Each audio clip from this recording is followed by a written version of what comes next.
Hello, everybody. Welcome in. I'm Trevor Lane. What a game, man.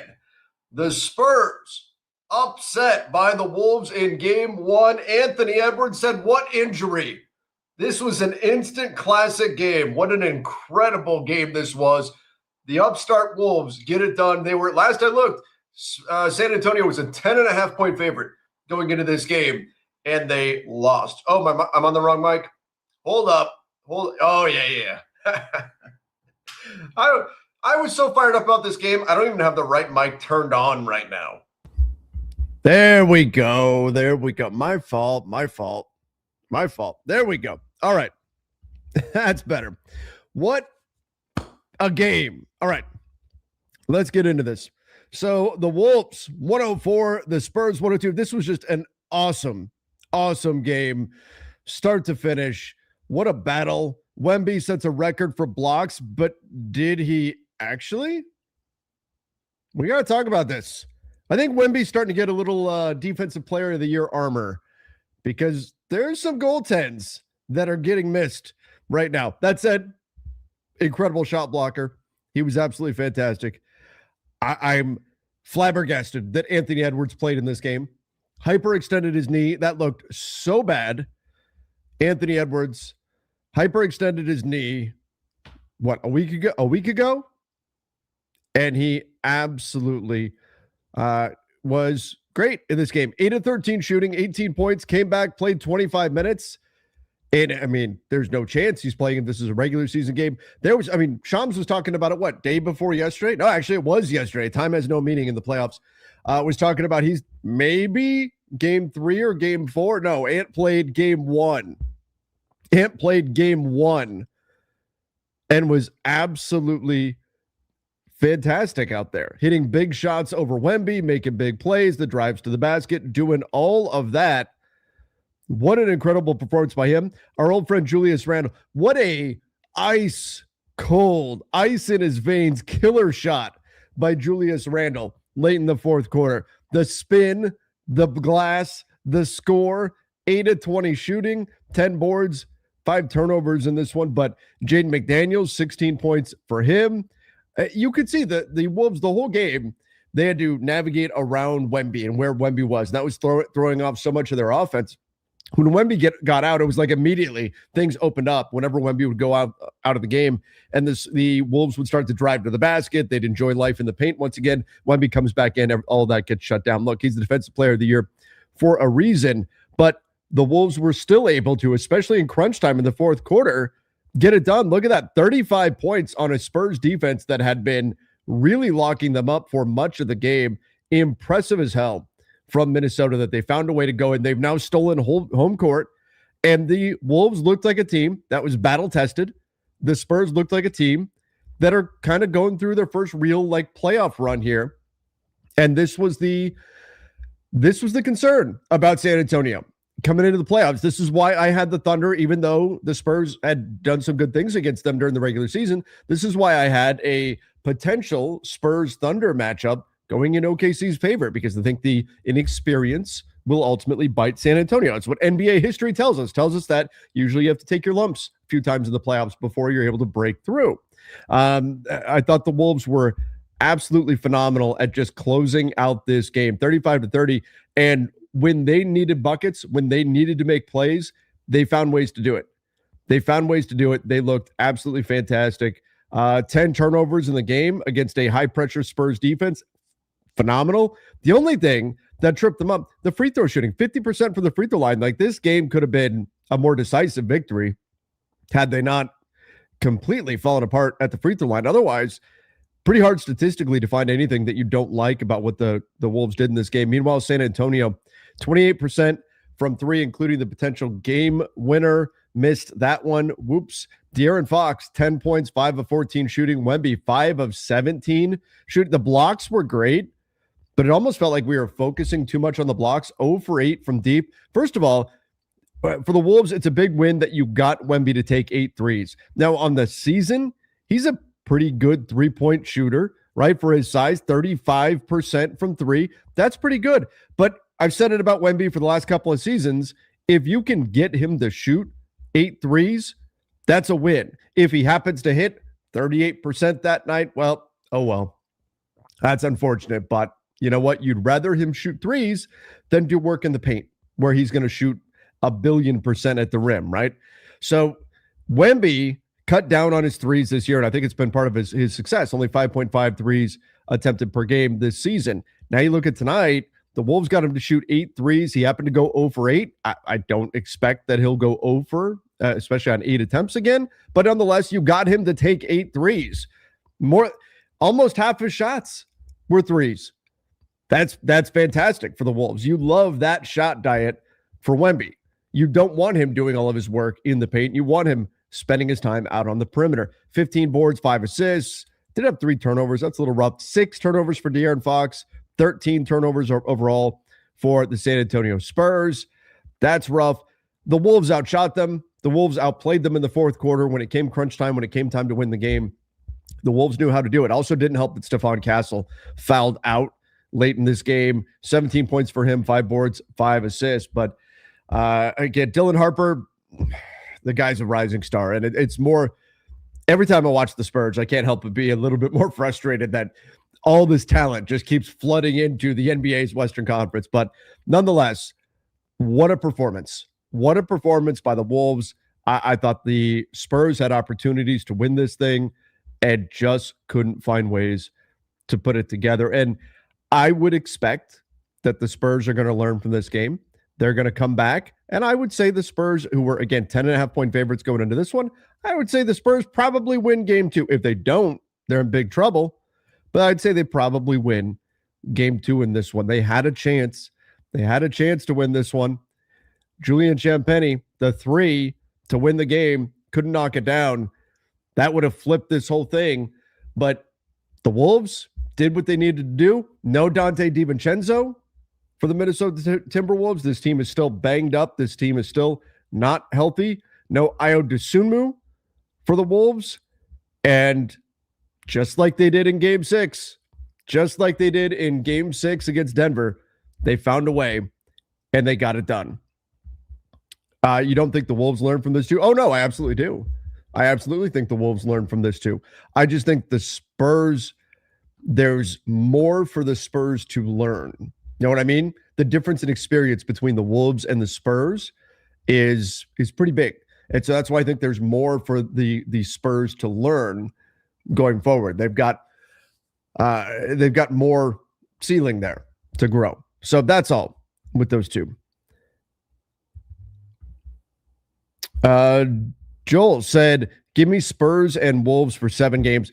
I had to predict the winner of this game.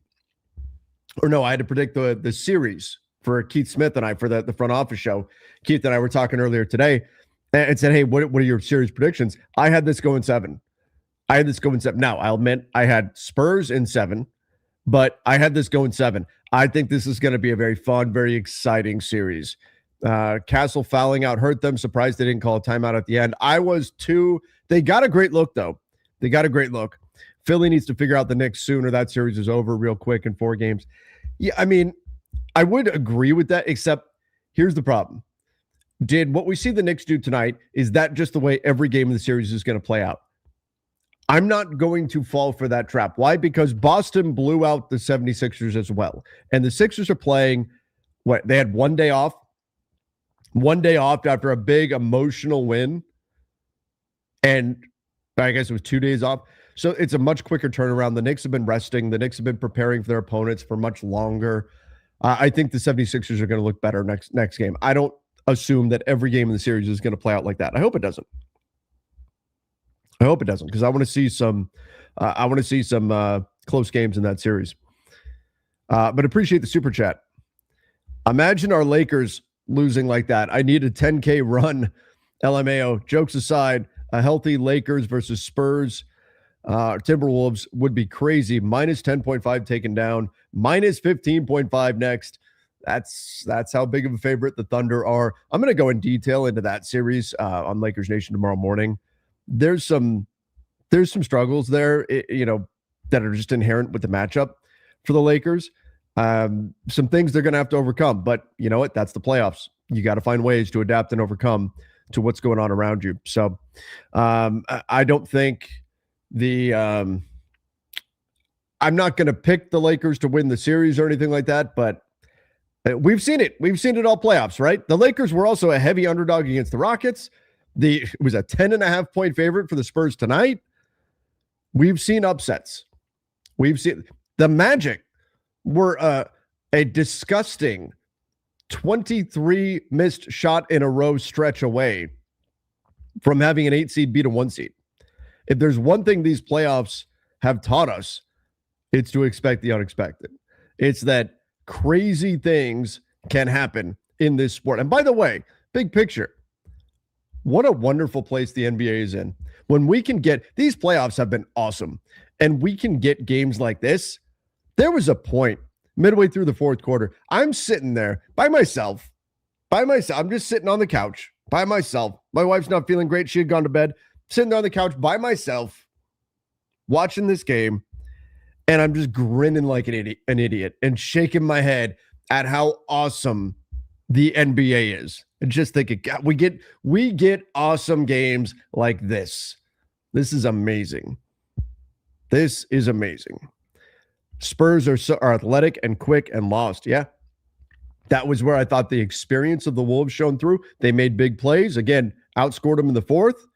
And when it came time to get the shots they wanted, they got them. They knocked them down. And the surprise was that the guy who was supposed to bring experience to San Antonio, De'Aaron Fox, didn't really. He's pretty shaky. 6 turnovers, a 1-to-1 assist to turnover ratio, 5 for 14 from the field, 0 for 4 from 3. Not a great first game of the playoffs here of round 2 of the playoffs for De'Aaron Fox in this one.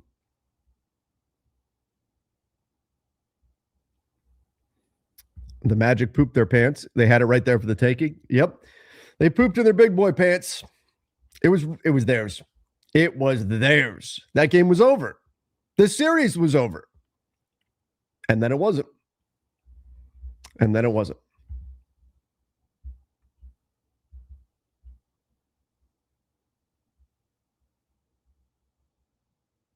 All right. No Studio Stu with me. No, Studio Stu was sleeping. He's sleeping. One of the things I want to mention, though, Wemby, 12 blocks. I think Wemby is starting to get the depoy armor. I don't want to dislike Wemby. I don't want to. But I find myself rooting against him when I'm watching games that Wemby's playing in, because it just feels like such an advantage.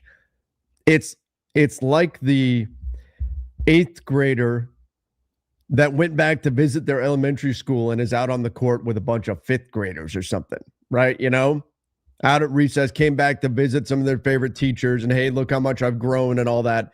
And then it's out there just swatting shots away on the court.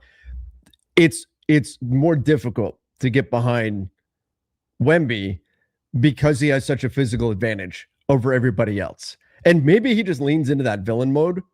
But I will say that he's getting away with a lot. I thought a number of his blocks were actually fouls where he went across the arms. He's got a little bit of that depoy armor, that defensive player of the year armor, where the referees are giving him the benefit of the doubt because they're just like, well, it's Wemby. He's a great defender. It's Wemby. We can't make that call. We're starting to see a little bit of that play out. And I don't like it. Like here, here's this.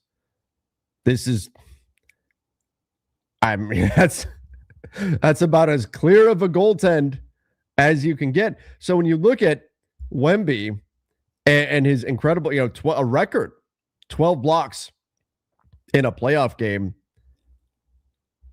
how many of these were actually good blocks? There were a lot of them were. I'd say the majority were, but he also got away with a lot.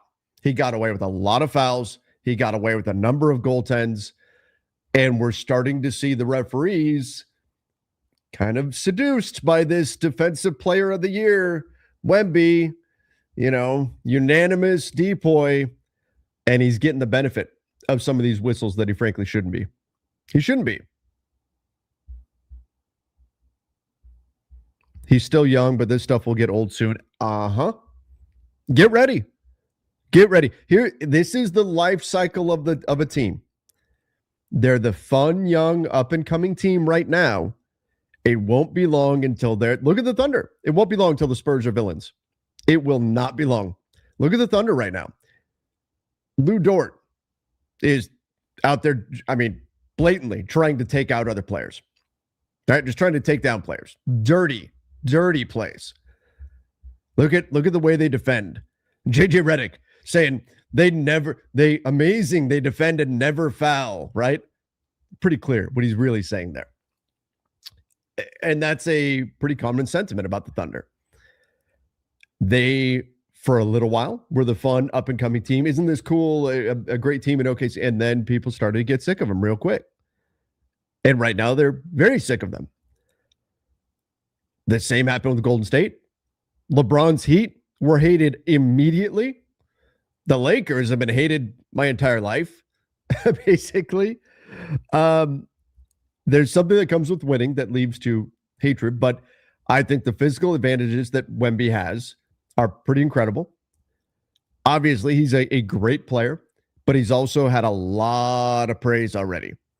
A lot of this guy's going to be the greatest to ever play, right? That's the stuff we're hearing. This guy's a unanimous defensive player of the year. Wemby himself getting out there and campaigning to be named MVP this season.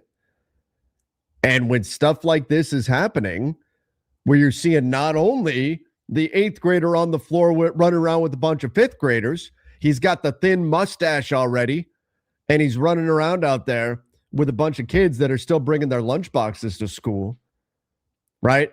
That still have their I don't know, I guess not Paw Patrol backpack, but whatever other thing you want to go. They've got their axolotl backpack. Sorry, it's what my daughter's into now. They've got that kind of stuff. They got their princesses on their backpacks and all that. And that kid's out there blocking their shots. It's difficult to root for that, isn't it? And then when you see him getting away with stuff like this, it's not going to be long, folks. It's not going to be long. And if the Spurs are winning, they won't care. Their fans won't care. But the villain arc is coming for the Spurs. You can see it clearly. Clearly, it's coming for the San Antonio Spurs.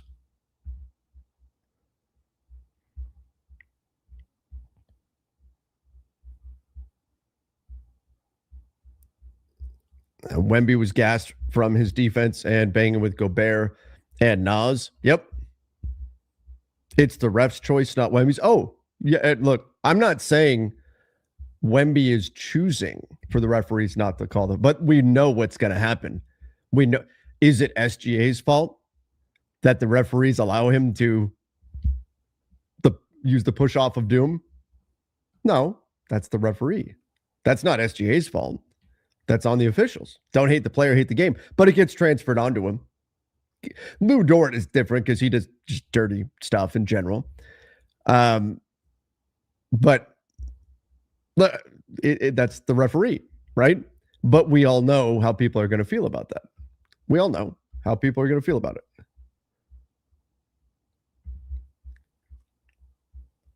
So in this analogy, the Minnesota Timberwolves have princess backpacks. I'm sorry I went to female-themed stuff. My daughter is about to turn 10, so that's my best frame of reference. I can't think of what it is boys that are like 4th and 5th graders right now are into because I just have a daughter. So I went with princess stuff because she's all into axolotls and princesses and all that kind of stuff. Maybe I could have done a Mario Kart. I guess is more gender neutral. Mario is that type of thing. But yes, I leaned into the stuff that I know. Apologies.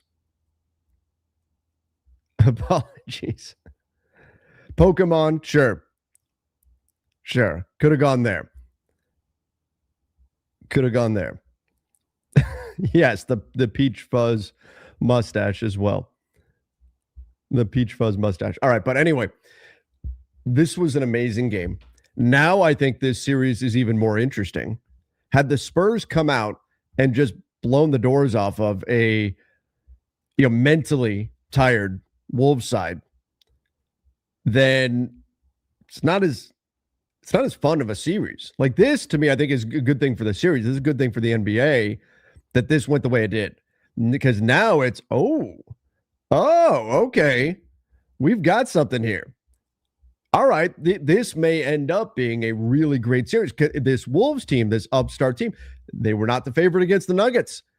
You're missing Ant. You're missing Io. You're missing Dante DiVincenzo. They're wearing the Dante DiVincenzo jerseys, right, to game 6. And then the energy they poured in to that game 6 to get the win over their hated rival, the Denver Nuggets. It was this incredible game that the so deserving of advancing. And you kind of expected the Wolves to get to the next round and say, well, we did what we needed to do. We checked the box. We knocked out our rivals. We knew what it is. We know what's going on here now. Okay. That we mission accomplished. Whatever happens in round 2 happens, and we're just happy. We're just happy to be here. No. The Wolves showed up and said, F that. We're coming here to win. And Ant said, knee? I don't need a knee. I'm going to play. I love this Wolves team. I love this Wolves team. So much fight in them. So much moxie. They had everything narrative-wise to look at and say, we're good. We're playing with house money right now. We're good. Let's show up. Let's put up a fight, of course, but they played like they were desperate to win that game. And they deserved it. They deserved that win. They were awesome. When we get into some of the advanced metrics and things of this game, you can see here's the thing. This is the other thing. A lot of people get into, why the NBA needs to be so geared towards offense. No, it doesn't. And the playoffs are a great example. I thought some of the Lakers games, obviously not game 6 because it was a blowout, but you look at game 3, was that like an offensive masterpiece? No, and that game was awesome. That game was awesome. You look at the Pistons Magic series. That was a phenomenal series. Was that an offensive series? No. You look at this game. 29th percentile, Minnesota, 108.5 points per 100. San Antonio, 106.3 points per 100. And this game was amazing. Instant classic. So much around it. Ant coming back from injury. The Wolves, huge underdogs. They find a way to get the win. And it's a defensive battle. And I was on the edge of my damn seat the entire game. And so were a lot of other people. And I bet the ratings are through the roof for this. We don't have to lean all into offense. We don't have to make defense illegal. Defense can be a lot of fun too. Defense can be a lot of fun when teams are going back and forth and they're getting physical and they're fighting for every possession. This game was not an offensive masterpiece by any means, but this game was fantastic. Between the Pistons and the Cavs, it's kind of the Cavs offense against the Pistons defense. I think the Magic were a bad matchup, or at least stylistically a similar matchup to themselves with the Pistons. I think they'll look better against the Cavs than they did. So I am effectively going to take the Pistons defense over the Cavs offense. That's what I'm going to go with. But I hope we get a great series. A defensive base game offers more entertainment if it's actually defense and not bad offense. Yeah, you're right. Absolutely right. And Andre, that's a great clarification. If it's a low scoring game because the offense is shit, then that's not a fun game. That's not an exciting game for anybody. I mean, look, Minnesota, 9th percentile at the rim, but it's not like they were shooting great. Corner threes, obviously they were great, but they didn't shoot great, anything like that. But both teams defended their ass off. Both teams were flying all over the court. Both teams were contesting like crazy, scrapping for loose balls, doing everything they could to potentially win that game. That's fun. Both teams, I thought, defended very, very well. Very well. Everyone knows defense wins championships. Nico, is that you? How are you doing? Are you still in Dallas? Are you still in Dallas? Where'd you go? I hope you're in LA because you're not paying for any drinks if you're in LA. Spurs will be the heroes if they take out OKC. Yeah, agreed. Wolves don't have a villain arc. because the Wolves are the underdog. The Wolves are that plucky team that's never won and all of that. The Wolves haven't been that big threat to everybody, right? They haven't been that. I guess they had a couple of years with KG.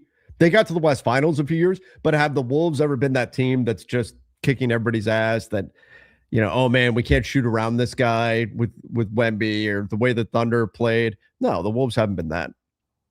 If they win, they'll flip to that. If they win, they'll flip to that. But that's not right now. Anthony Edwards was the villain in that Netflix movie. Yeah, what was that? Hustle. He was really good in that. I was really impressed with Anthony Edwards in that movie. He was a really good villain. He did a great job. It was a good movie. What was the name of the player in that?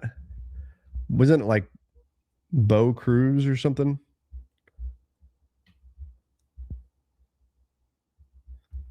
Intels said, we are losing 4 straight, maybe 5 at best. What can management do to change that this summer? I'm assuming you're talking about the Lakers.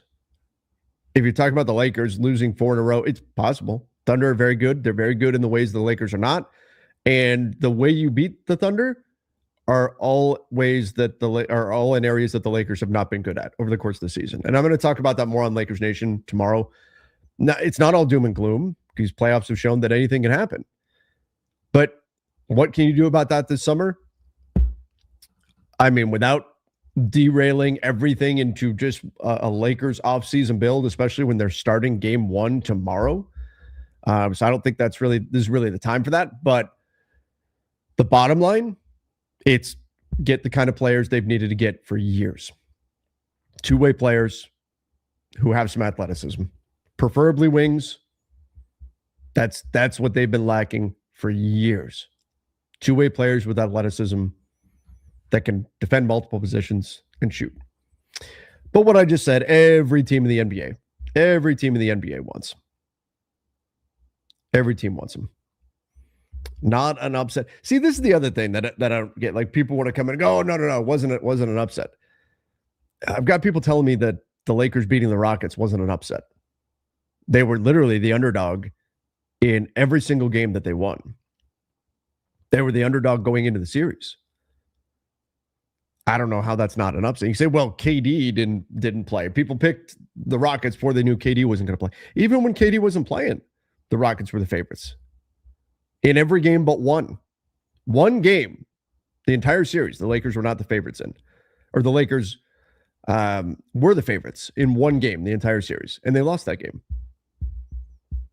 So I think it's funny when people come along and go, oh, no. It wasn't an upset. No credit. No credit to the Lakers. It wasn't an upset. Bullshit. They were the underdogs in every single game. As far as the Wolves are the better team, they may be. The Spurs were a 10.5 point favorite. They were the favorite for a reason. And the Wolves, I'm not going to try to take any credit away from the Wolves. They pulled off a huge upset. This was not expected. This is Wemby.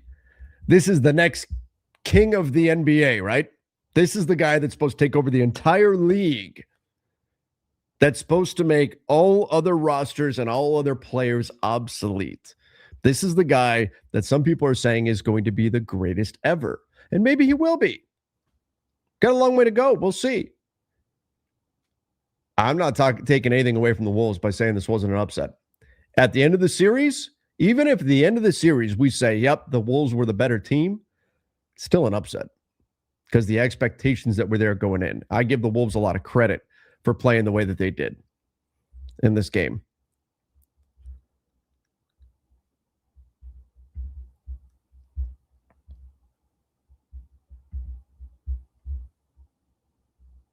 Put some muscle on Wemby. Wemby, he has gotten stronger. You can see it. You can see it on his frame, especially when you go back and compare like rookie year Wemby. Man, he's gotten significantly stronger. He really has. Rudy was a non-factor. I thought Rudy was a little clunky. 10 boards, 4 steals, though. Kind of like that, but 1 of 5 at the free throw line. The free throw line was not kind to the Wolves. I thought they had, Devin Vassell had a great play where Rudy was suddenly flashed open under the basket, and the Wolves tried to get on the ball. Wemby came out to try to contest on a drive, and as soon as they tried to zip the pass to Gobert, Vassell was just waiting and jumped the passing lane and stole it. Gobert, I thought, was fine. I think the guy that I would be remiss if I didn't mention him while we're here is Mike Conley. Mike Conley, 54-year-old Mike Conley at this point. The dude has been around forever. Man, did he hit some big shots. For a Wolves team that suddenly doesn't have Dante DiVincenzo, suddenly doesn't have Ayo Dosunmu, Mike Conley steps into the starting lineup, 6 assists, 0 turnovers, 24 minutes. He's not the guy that's going to be logging 35 minutes a night. He's not the Iron Man or anything like that anymore. But 4 of 7 from deep. Damn, the dude can still knock down a shot. The dude can still knock down a shot. And he was great, just punishing the Spurs. Every time they left him open, there was Mike Conley draining a 3.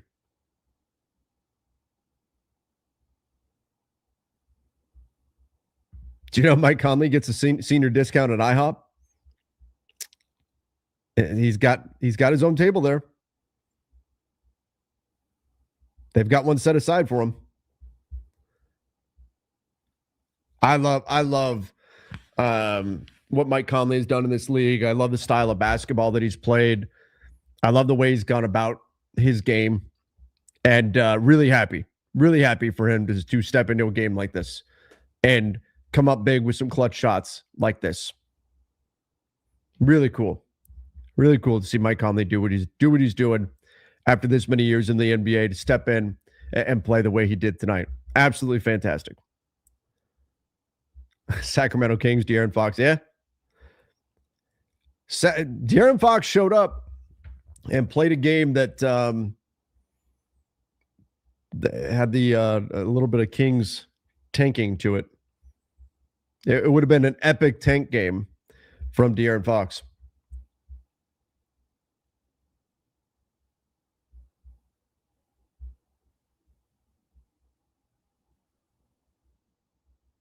Outlier night from Conley. Hey, I know. Is it likely to happen next game? Probably not. He's probably not shooting 4 for 7 from 3 in this game again. But you know what? We talked about it with the Lakers series. Next game, maybe it'll be somebody else. Maybe Bones Highland has a 4 for 6 night from deep. Next game, maybe somebody else. The important thing is that it's somebody. That's the important thing. Not so much that Mike Conley does it every night, that somebody does it.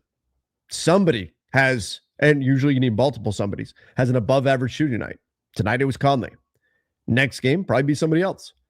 Talked about it with the Lakers. One night it was Luke Kennard. 2 nights it was Luke Kennard. DeAndre Ayton had a few nights where he was above average, way above his average, playing the way he did. We had Marcus Smart games. We had Rui Hachimura games. Were those guys consistently above their average every single night? No, they don't have to be. But you need somebody every night. You need multiple somebodies every night to have an above average game. Thought Terrence Shannon shot 5 of 13. He had some moments, had a couple of really nice takes to the basket. He is so fast. He's so fast. Prediction for OKC LA. Much like Clubber Lang, my prediction is pain. I hope you guys know Rocky. My prediction is pain. I think it's a really tough matchup. I think it's a really tough matchup for the Lakers on paper. I hope they find a way. I hope they find a way to surprise everybody. But looking at OKC, looking at the ways over the course of the season, the ways teams have had some success against OKC, they're all areas that the Lakers have not been good in. High volume and high percentage three-point shooting, that's not the Lakers. Crushing on the offensive glass, that's not the Lakers. Keeping turnovers really low, that's not been the Lakers. Those are typically the ways you have success against OKC. They're going to have to adapt and overcome. That's going to be the challenge. That's going to be the challenge for them. I think that's the hard part. You got to shoot a lot of threes. You got to hit a high percentage. You got to rebound the ball. You got to keep from turning the ball over, and then you can give yourself a real shot. But those are areas the Lakers are not strong in. Now, once the Rockets weren't attacking the offensive glass as much, the Lakers actually won the offensive rebound game. It's the last two, it was either 2 or 3 games. So they have shown, and they changed their offense significantly, their defensive schemes after Luka and Austin Reeves went out. This is a team that's shown they can be adaptable. So if they can adapt and overcome, fantastic. JJ Redick already talked about the threes, and that the Thunder tend to give up a lot of threes. So the Lakers, they've got to be ready to take them. And I think if they don't shoot well from 3, we're going to get a lot of fans frustrated. Why aren't they driving the ball? Why aren't they driving the ball? I'm going to hear a lot of that. If the threes aren't falling, doesn't matter. Doesn't matter. People are going to see the missing threes. They're going to complain. You have to take them. You got to take them. And you got to hope you knock them down. And if you take them and you miss, you might lose by 30. But if you take them and you make them, okay, now you got a shot. If you're driving into the paint, well, that's where the Thunder's defense is at their best. So you got to take what you can get. And you're going to have to take a high volume from 3. Unless the Thunder throw a curveball and do something totally different defensively. How did Ant-Man come back before Luka? I don't know. I mean, how did 2 totally different human beings with 2 totally different injuries heal at different speeds? I don't know. I mean, I don't think, here's the thing. I don't think we should look at Anthony Edwards coming back as quickly as he did as an indictment on Luka, right? We're talking about the outlier here. Anthony Edwards' recovery is not the norm. That's the outlier, right? It would be like, I don't know. It would be like the game that Bam scored 83. Right? Bam scores 83. And the next night, Julius Randle goes for 35 or something. You go, hey, Julius, the hell? Why didn't you go for 83? Bam just did it. This is the outlier. This is not the norm, the way Anthony Edwards recovered. Absolutely phenomenal. Praise him for being able to recover that quickly. But that should not throw negativity onto other players who are recovering from injury. In contrast, everybody's got to heal at their own rate. Everybody's got to get healthy. I did see Luka shooting around a little bit. That was good to see because everything else he'd been doing was just really stationary, kind of catching the ball if it bounced to him type stuff. I'm still not expecting him back soon. He's got to progress to 1-on-1 play, 3-on-3 play, 5-on-5 play. But none of this means Luka is soft. This is a hamstring injury. You can't screw around with this. If you push down on the gas pedal too early, boom, it's going again. And then you're right back to the start, if not worse. If not worse. So you can't mess around with this. He is healthy when he's healthy. And that's it. And you cannot put him on the floor before he is. So Anthony Edwards healing as quickly as he did, 100%. Wow, Anthony Edwards, amazing. Tons of credit. That should not lead to criticism of anybody else, whether it's Ayo Dosunmu, whether it's Luka, whether it's any other player who's out due to injury right now. 2 different human beings with 2 different injuries healing at 2 different rates is no reason to throw shade at any kind of player. And but Pablo, I'm not specifically saying that you're throwing shade at Luka here, but I have seen quite a bit of that.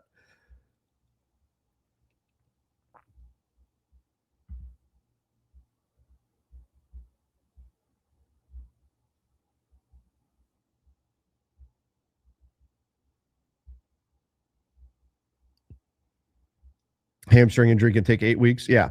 And remember how Luka injured it too to begin with. He injured it not accelerating, not an explosive move. He injured it decelerating. That's like his bread and butter.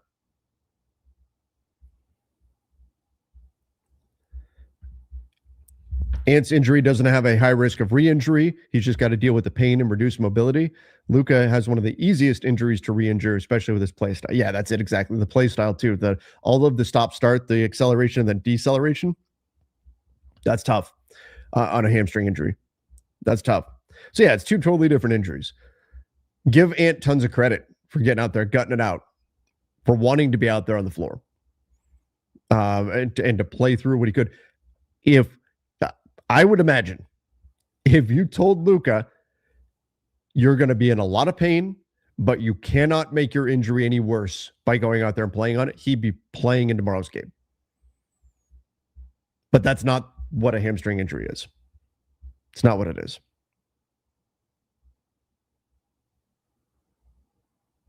Let Lou Dort shoot. Lou Dort shot the hell out of the ball the last time the Lakers played the Thunder. He had like 4 threes in the first quarter. We need a semi-focused Vando this series. He can shut Shea down. Yes and no. That's the other thing. What was I talking about? That the way you beat the Thunder is by shooting a high volume and a high percentage from 3, because those are the shots that their defense is conditioned to give up. Guess what? It's way easier for them to do if a player like Vando or Jake LaRavia, even Marcus Smart, those guys are on the floor. They'll give up 3s, but they'll give them up to those guys. They won't give up 3s to anybody else. They'll stay at home on everybody else. And it's much easier for them to do it when you've got a Jared Vanderbilt on the floor. So it's a tough battle, right? You almost have to kind of let Vando shoot the corner 3s and hope that he can hit some if you're going to have him on the floor. Because otherwise, in that scenario, a Thunder defense that is consciously making the choice to try to take the pain away at the expense of giving up some 3s, now they can do both. Now they can do both. They can effectively take both away because they can leave Vando or LaRavia or whoever right in the corner to shoot that shot. So I don't disagree with you. Now, shut Shea down I disagree with that. That's going too far. Jared Vanderbilt's a good defensive player. He can get a little undisciplined off ball sometimes. He's a good defensive player. He's not shutting down SGA. Nobody is. Nobody. Hell, you get SGA to shoot less than 50% from the field, and that's a good defensive performance. That's all you're looking to do. With any of these stars, you're not stopping them. You're not shutting these guys down. Can you make them inefficient? That's all you're trying to do. Make them inefficient. And so can Jared Vanderbilt make SGA a little bit less efficient? Maybe. But the flip side is you take a lot away from your ability to actually hurt the Thunder with your own offense. So I'm curious to see how JJ Redick handles that. Spurs beat themselves. Fox was asked, coach should time. I don't know. I mean, I think the Wolves deserve a lot of credit for winning that game. Did the Spurs make mistakes? Yep. But the Wolves also capitalized on those mistakes. I can't look at this and just say, oh, no, the Wolves didn't do anything. It was all the Spurs. No, I thought the Spurs made mistakes. The Wolves capitalized. Give the Wolves a lot of credit too. They made big plays. I mean, talk about a clutch bucket. Julius Randle spinning in the paint, scoring. Perhaps the game on the line in that moment. They made some big plays. They also, unfortunately, had a turnover. They made their fair share of mistakes too. But it's not like the Wolves went out there and fell backwards into the end zone. That's not what happened in tonight's game. The Wolves were very intentional, and the Wolves did enough to deserve and get the win.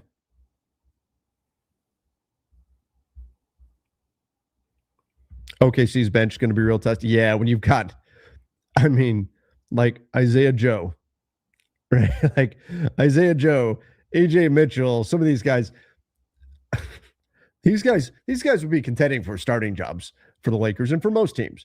And they're coming off the bench. Some of them are even going to be like the 11th, 12th guy coming in for the Thunder. That's that. And the JJ said it today when he's talked about when he went through the list of defensive disruptors for the Thunder. There were 7 players on that list. In other words, the Thunder can just pester the hell out of you all game long and just send wave after wave after wave of defender after your guys. That's why I think dribbling the basketball is going to be a bit of a mistake for the Lakers. Over dribbling, I'm worried Austin's going to get picked on his crossovers. He gets a little too loose with that, particularly in that high pick and roll. If he's dribbling the ball out in front of him, he's going to get picked. Casey Wallace is going to eat that up. They're going to have to be so careful with the basketball.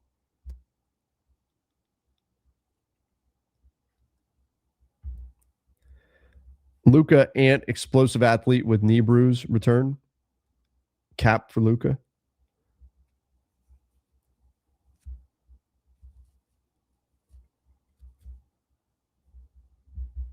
What do you, I'm not sure I totally get the point here. Is it saying that Ant is an explosive athlete with a knee bruise, like saying Luka should be returning? I don't know. I'm kind of missing that one.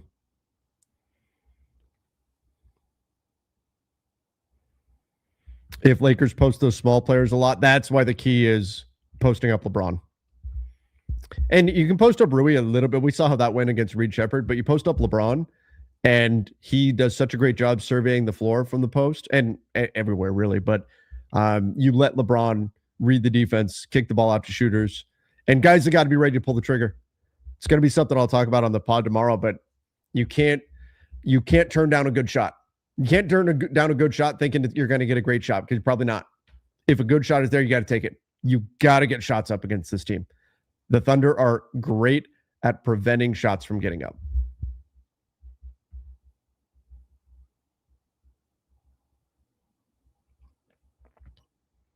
Skip returning on First Take on Friday. Thoughts? I'll be honest, I don't watch First Take. I don't have a whole lot of thoughts on that. Fantastic. I think he's made himself a lot of money doing what he does. He's made a career out of hating certain players, especially LeBron. He's entertaining. It's not my cup of tea, but give him credit for what he's done. Stephen A., same concept, right? Will the Lakers have less than 5 turnovers? No. The Lakers might not have less than 5 turnovers in the first quarter. I hope not, but let's be real. That's a real possibility. The Lakers will not have less than 5 turnovers in the game. 15 or less, and you're happy if you're the Lakers for the game.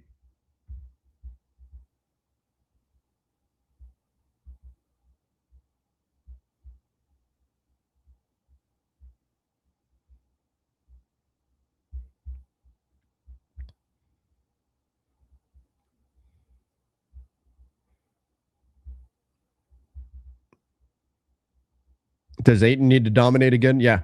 He's got to be really good on the glass. The offensive glass is an area where you can hurt the Thunder. Not that Ayton is a great offensive rebounder, but he's got to have a big series. Going to have to.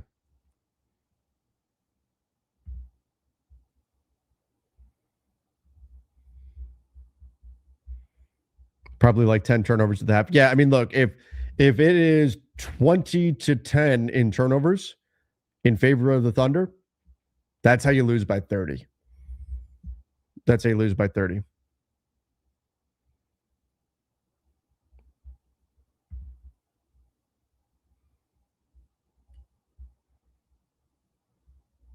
That's what the Thunder are. There are two things.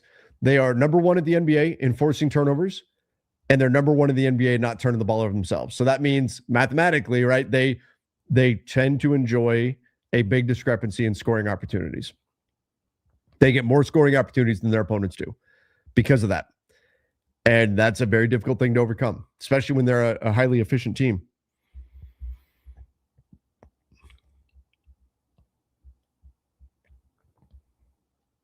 Only way against Spurs, OKC, is they miss shots. And yeah, you need them to miss shots, and you need to make some shots. And that sounds like oversimplified, but the Celtics, right? The Celtics were the heavy favorite going in against 76ers. All 4 games that the Celtics lost, they shot worse than 30% from 3. Less than 30% from 3 in the 4 games the Celtics lost. Every single one of them. In the 3 games the Celtics won, they shot better than 30% from 3. It's an oversimplification to say it's a make or miss league, but it kind of is. It kind of is. You shoot well and your opponent doesn't, and it goes a long way. Even if there is a discrepancy between the two teams, if you get a team, I didn't think, that's why I thought the Celtics were going to win game 7. I didn't think they would shoot sub 30% from 3 games straight. And they did. It happened. I'm very happy that it happened. But it happened. It wasn't what I was expecting. But that is, to a degree, what you need in order to beat a team like OKC. You're going to need them to have an off shooting game, and you're going to need the Lakers to have an above average shooting game. That'll certainly be part of it, in addition to a lot of other things.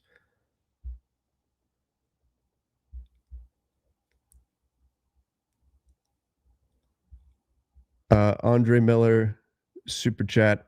Everybody, give me 1 second. I'll be right back. Give me 30 seconds. I'll be right back real quick.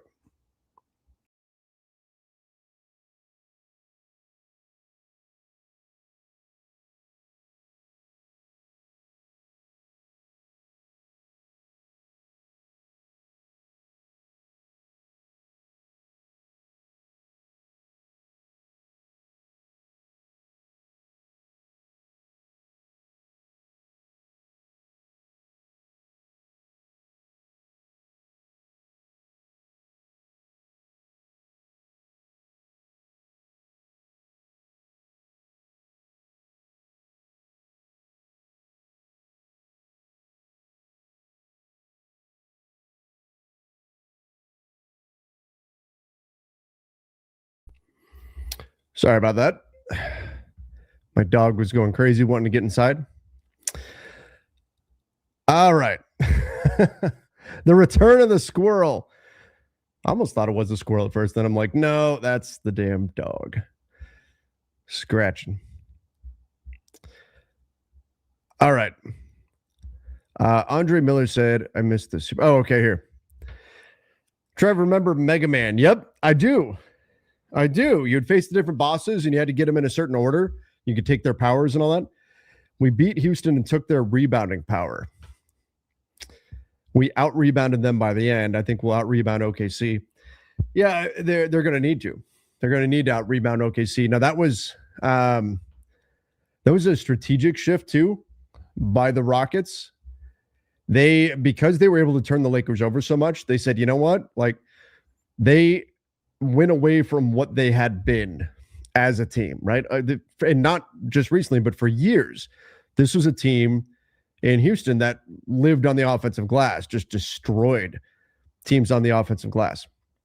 And they went away from that because they were able to turn the Lakers over so much. And so you had a few games in a row where the Lakers actually won the offensive rebound battle against a team that is a historically great offensive rebound. In fact, until Steven Adams got hurt, they literally were the best offensive rebounding team we had seen in 30 years. I mean, just absurd numbers from the Rockets. Well, they abandoned that because they were having success when they got their defense back and they were able to turn the Lakers over. So the Lakers rebounding, yes, it did improve. It looked a lot better, but it wasn't just, hey, the Lakers actually leveled up as a rebounding team. It was also a conscious decision by the Rockets to go away from the glass and try to instead get back and force turnovers. So the last few games, the Lakers actually won the offensive rebound battle against a team that going into the series, all the talk was about rebounding as well as turnovers. The Rockets made a stylistic change, and it took the Lakers a few games to adjust to it, but eventually they did. I hope you're right, though. I hope this set the stage, and to a degree, I think it does.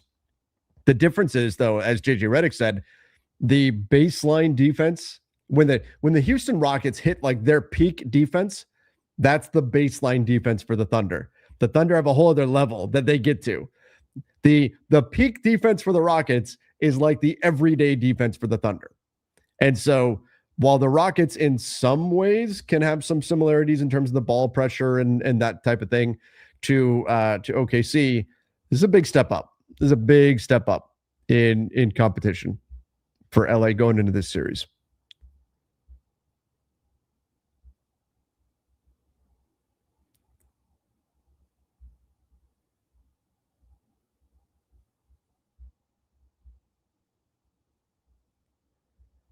I think the Lakers should sit Luka this series, even if he's able to come back. Chances are they're already down and don't want Dort near his hamstring. Yeah, I mean, Let's say he can come back game 4. If you're down 3-0, do you bring him back? If it's 2-1, yeah, of course you bring him back, right? If you're up 2-1, absolutely. If you're down 2-1, you do it. If it's 3-0, you're down, do you bring him back? I'd say probably not. I'd say probably not.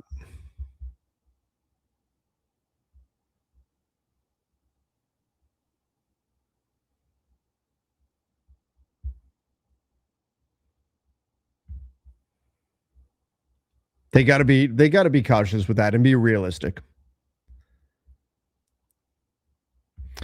And yes, Joel, agree 100%. NBA needs to fix playoff games overlapping with each other. It was annoying to switch between Knicks games. Yeah, I mean, thank goodness the Knicks game wound up being a blowout. And Spurs Wolves at the same time. I got it when it's round 1, like, okay, there's a lot of games. But the games overlapping right now, it doesn't feel like that should be a thing, at least not to this degree. This should be more like every game really should be appointment viewing. And that's just not the way. I mean, there's an hour and a half between Cavs Pistons and Lakers Thunder. Why? Why is this a 5:30 game for Lakers Thunder and a 4:00 game for Cavs Pistons? I get Cavs Pistons on the East Coast, and I get that it's Central Time in OKC. But why not make it an 8:30 start time in OKC at least then? Which would be 6:30 Pacific time. Then you can still start your East Coast game at 4:00 Pacific time. And then you still have 2.5 hours between games. And you don't have the overlap. And you'll say, well, the local market maybe doesn't want an 8:30 start. To me, having the overlap is not great. It's not great having that kind of an overlap. And maybe there's another reason why, but from a viewership perspective, it's frustrating that that's overlapping the way it is. Yeah, exactly. Start the East Coast game at 4:00. Start the West Coast game at 7:00. The problem is 7:00 Pacific is 9:00 Central. And it's happening in OK. I'm sure when they're in LA, it's going to start at 9 or 9:30 or 9 or 9:30 Central, 7 or 7:30 Pacific.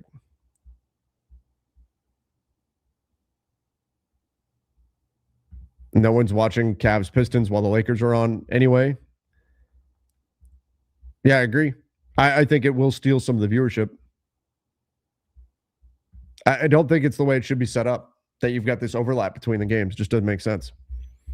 All right, real quick. Let me pay some bills here and give a shout out to our sponsor, which is Prize Picks. I'm going to get back to some of your questions, comments before I go record the Lakers Nation podcast. But Prize Picks, going to use the code HMA. Link is in the description down below. Play $5, get $50 instantly with Prize Picks. LeBron James, 17.5 points. Yes, please. I think he does clear that.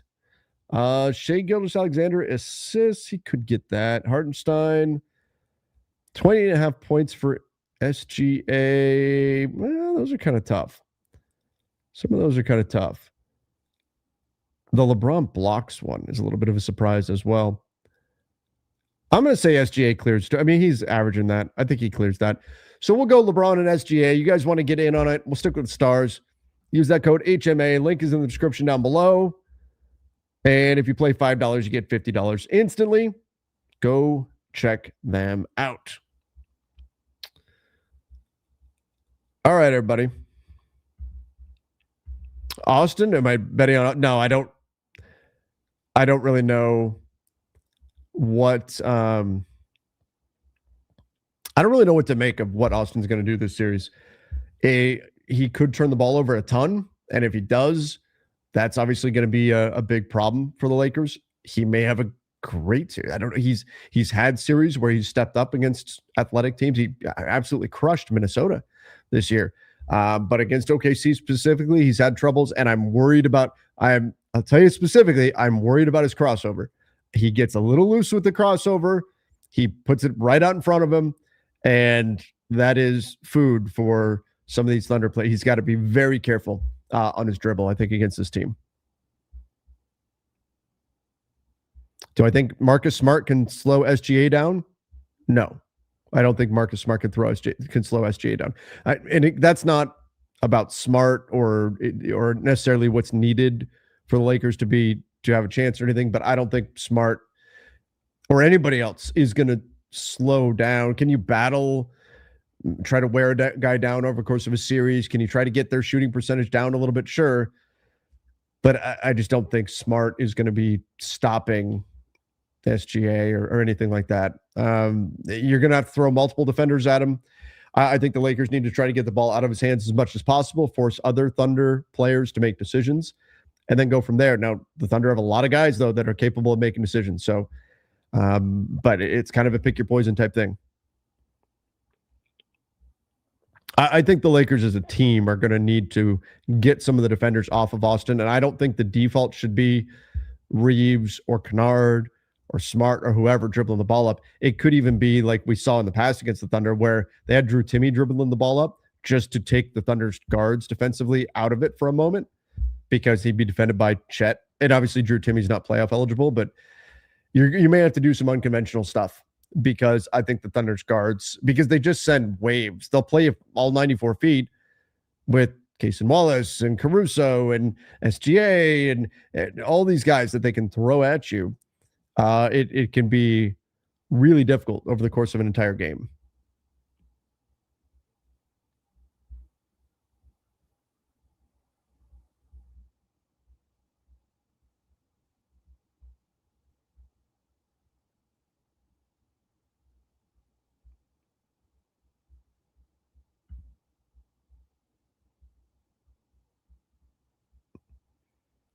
I just hope for a decent performance. Lakers got to keep their cool when no calls happen. That's going to be a big part of it too. The mental side of it.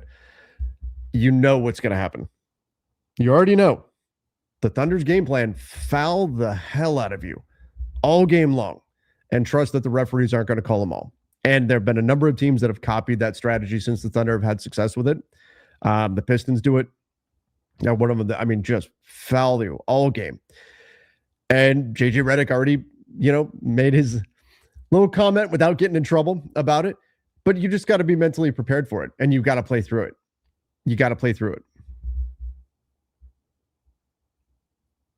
And understand that you have to go in expecting that and understand that you have to keep your mental focus.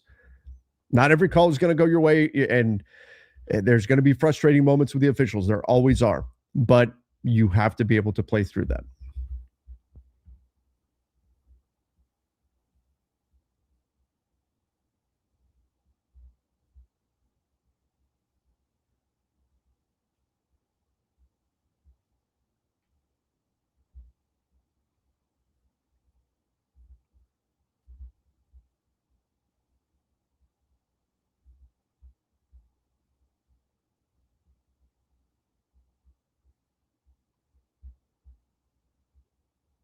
Then playing 94 feet doesn't matter. If you move the ball faster, the ball moves faster than everyone.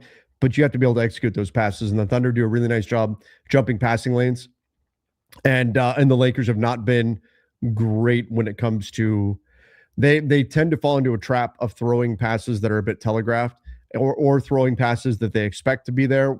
And then that pass is not there. And it winds up being a turnover. And live ball turnovers are one of the ways the Thunder are, I believe they're fifth in the NBA in transition offense efficiency. So you run into a lot of problems too. Whether you're turning the ball over on a pass or on the dribble, it's an issue. You've got to keep your turnovers. It's way easier said than done, right? It's like you've got to stop Wemby from blocking your shots. You've got to stop the Thunder from getting turnovers. And the Lakers have not been good. They were really good post-trade deadline. Post All-Star break. They were really good at not turning the basketball over. Then Luka got hurt, Austin got hurt, everything got kind of mucked up. And then and in the playoffs, they actually have the highest turnover percentage of the playoffs. So that's not a great combo there.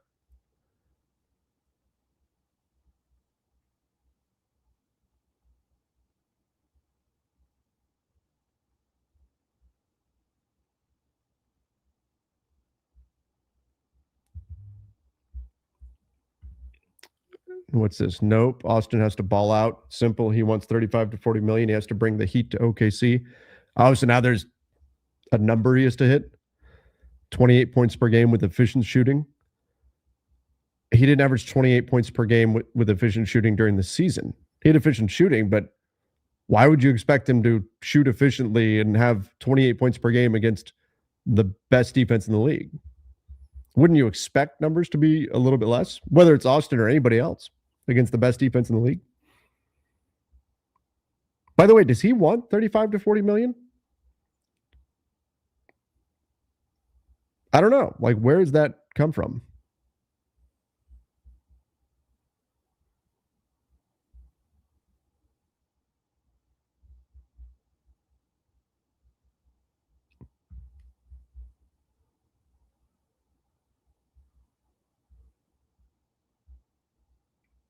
How effective do I think Jackson Hayes will be in this series? I think he can be effective. He can be, you don't have quite as much of the big bruising archetype of center. Now, Isaiah Hartenstein can give you some problems there, but again, he's not, I don't see him getting just pushed under the rim the way he did a little bit against Sengun. And I think Jackson still had some fine games in the series. I don't think he's like overly effective, like, hey, this is a Jackson Hayes series or something like that.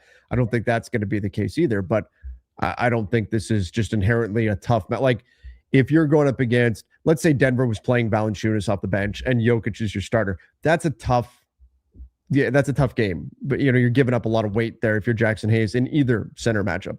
That's not really the way the Thunder are going to play things. Now, what Jackson has to be careful of is turnovers. Those are very costly. He does still get called on moving screens quite a bit.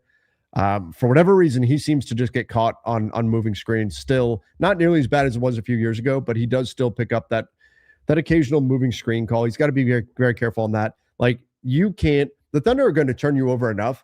You can't give them unforced turnovers. You can't have I dribble the ball off my foot out of bounds and, oh no, it's a turnover type thing. You can't have I set a screen and didn't set it properly, so that's a turnover, right? You're not going to be able to tolerate those. You've got to be really sharp with all that stuff. Cavs are going to be a problem for the Pistons if Duren doesn't have a big game. Yeah. That's going to be a challenge for Detroit. If Duren can't battle with Jared Allen and Evan Mobley as well, that's going to be an issue. That said, I do think the Pistons defense is pretty staunch, and the Cavs, they can certainly get going from deep. And I came out of those games, Cavs, Raptors, Pistons, Magic, expecting more from both the Pistons and the Cavs than what we actually got. I expected more from both of those teams. And so I kind of have them in the same boat, and I'll lean into the team that's a better defensive team in the playoffs. That's all I'm going with here. The Cavs could absolutely win the series, but I lean Pistons just because I'm going to go with the more defensive team in the playoffs.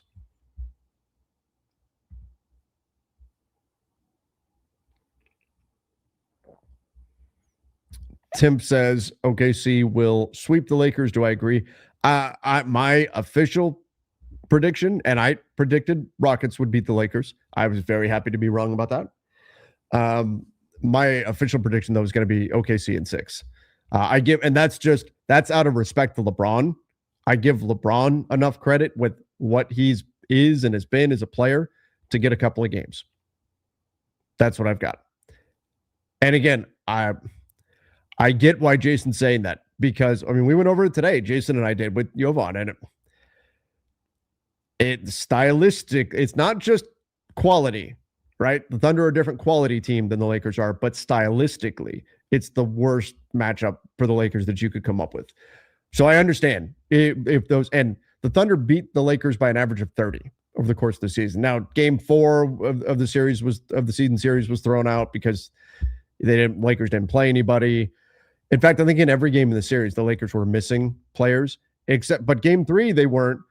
And Austin and Luka got hurt, and didn't matter. By halftime, the Thunder were up $1 billion anyway. So it's not only a quality difference between the Lakers and the Thunder, it's also the worst matchup you could possibly construct for LA. So I'm not going to say that he's wrong. I just hope that the Lakers have the ability to get a couple of games. Just last year, the Lakers blew them out. Yeah, the Lakers did have some good games against them last year. It's going to require a lot of physicality, playing with a lot of force. But the Thunder have also been, since last year, been on a successful playoff run. They now have an even better sense of what they have to do in order to win games, and they're that much more clinical. I think part of it, though, is the Thunder barely played in the last month, right? Because they didn't have to play their guys to close out the year. They only played 4 playoff games, and then they've been sitting at home. You have to hope there's a little bit of rust built in there, too.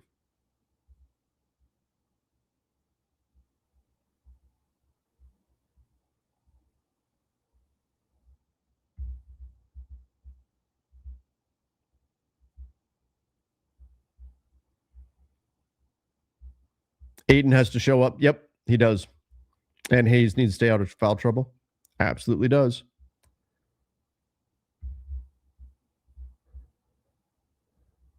League needs to clean up the flopping and push-ups. Well, there goes SGA's offense if they do that. I'm kidding. SGA is a phenomenal player, and I think he is very deserving of the MVP this year and last year, of course. But I agree wholeheartedly that it is one of my pet peeves. Luka does it too. Don't get me wrong. Luka does it. A lot of players do it. Jaylen Brown does it like crazy.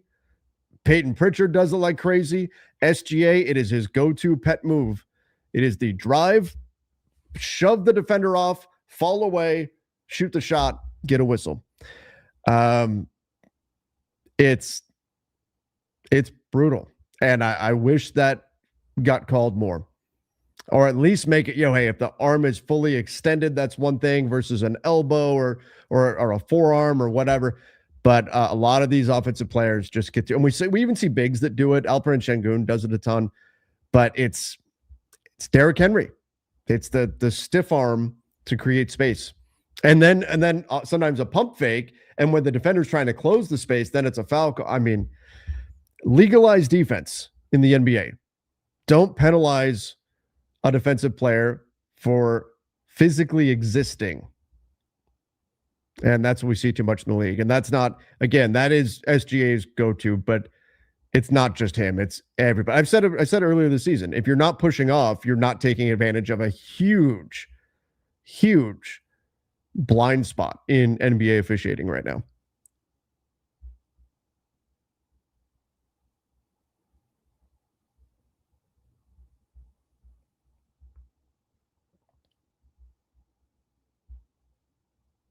The league needs to clean up Wemby's goaltends. Yep. Again, I think right now he has like the defensive player of the year armor.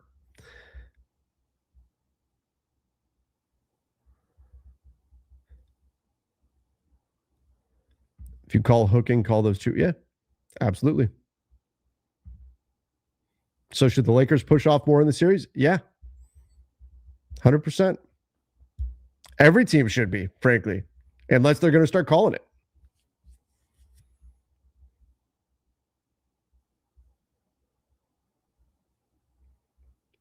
Luka does it. I'm not trying to say like, oh, this is not Lakers don't do it. No, Lakers play. Luka does it.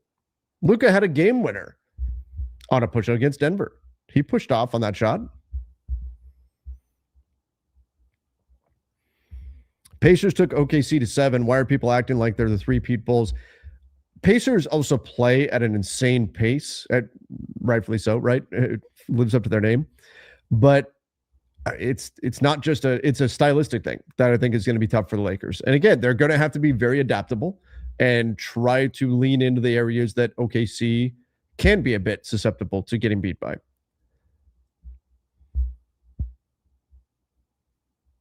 So it's not so much like, oh, well, quality-wise, it's the Lakers and the Pacers are on the same. It's a style thing as well. Styles make fights.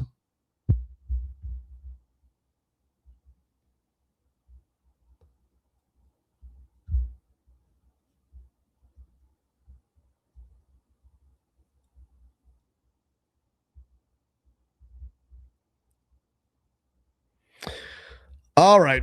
I do need to record the Lakers Nation podcast. Oh, we got here.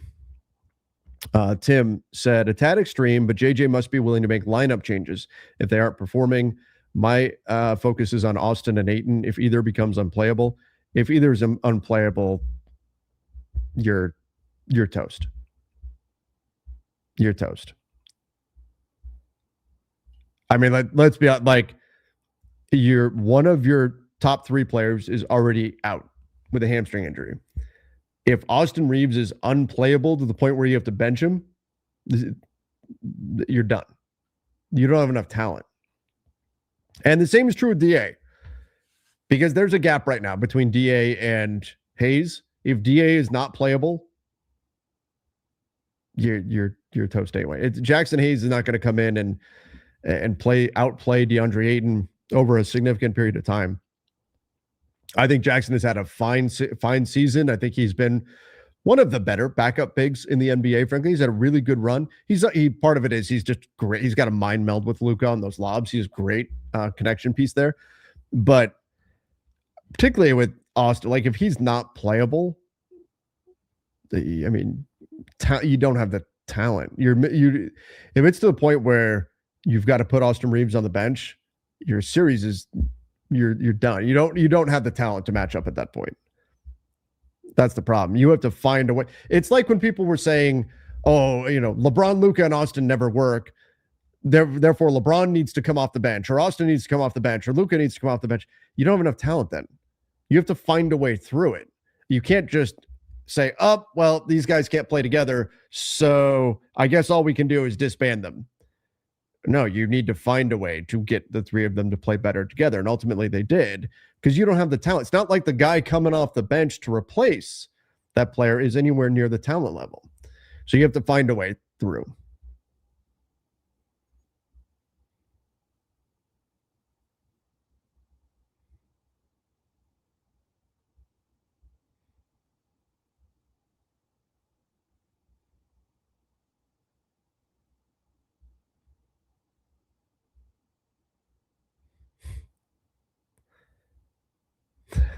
This channel eventually turns into Lakers Nation every stream. Well, that's a lot of the questions that I've been getting.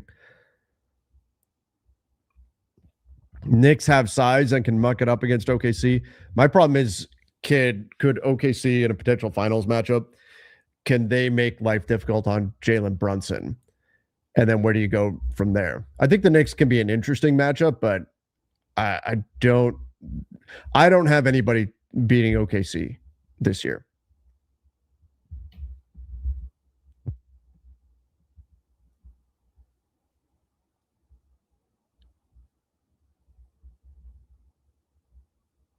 I don't think they can. I don't think anybody's going to stop OKC, even if it's Spurs. I think that's where the Spurs inexperience will show through.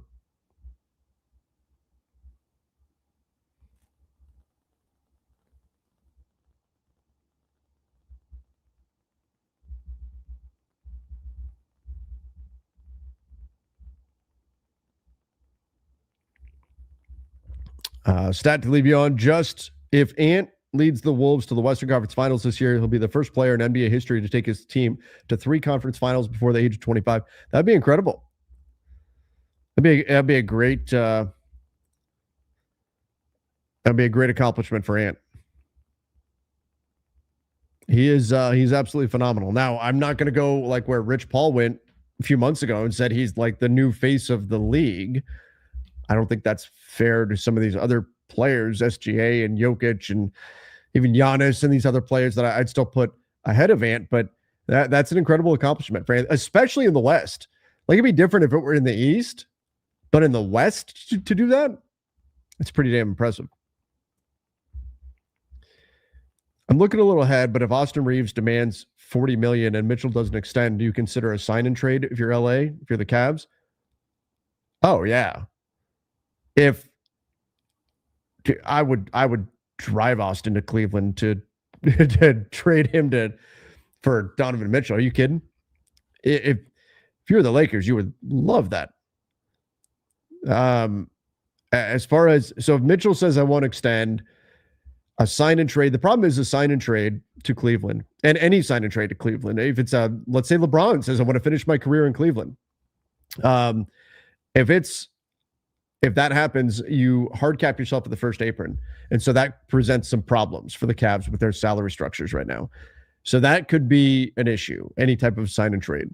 But if you're telling me there's a way to turn Austin Reeves into Donovan Mitchell, yes, you do that in a heartbeat. You do that in a heartbeat.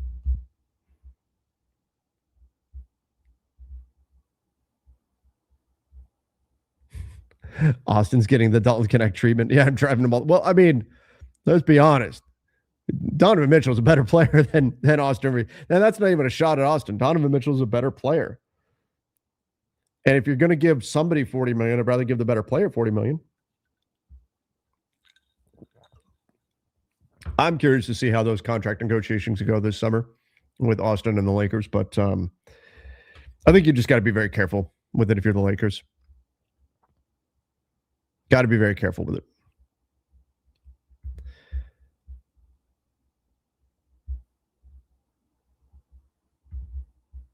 All right, everybody. I need to go do the Lakers Nation podcast, get that all set for the morning. I do appreciate everybody jumping on. What an amazing night of NBA basketball we got. Oh, who gets the number one pick in the lottery? I don't know. Let's find out. Let's check that real quick. Draft lottery coming up soon.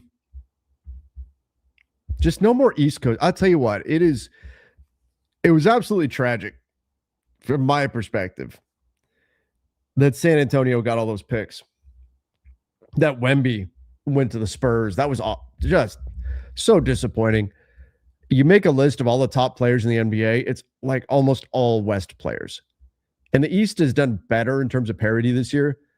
But man, they got to get some more talent in the East, some top tier guys. So I hope, however this spin goes, I hope 1, 2, 3. I want to get a long run of East teams.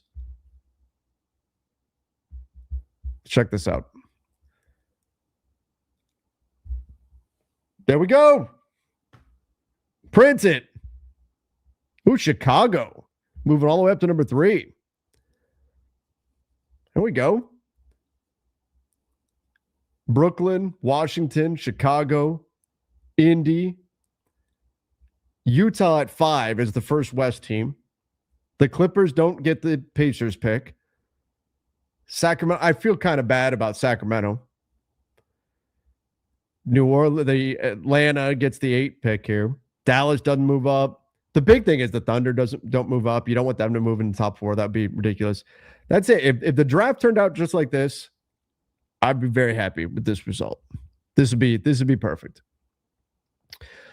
All right, everybody. Appreciate all of you for joining. If you have not done so yet, please hit that subscribe button. Awesome night of NBA basketball tonight and tomorrow night. Big one. We got Cavs, Pistons. We got Lakers, Thunder. Let's go. Thanks again. See ya and stay safe.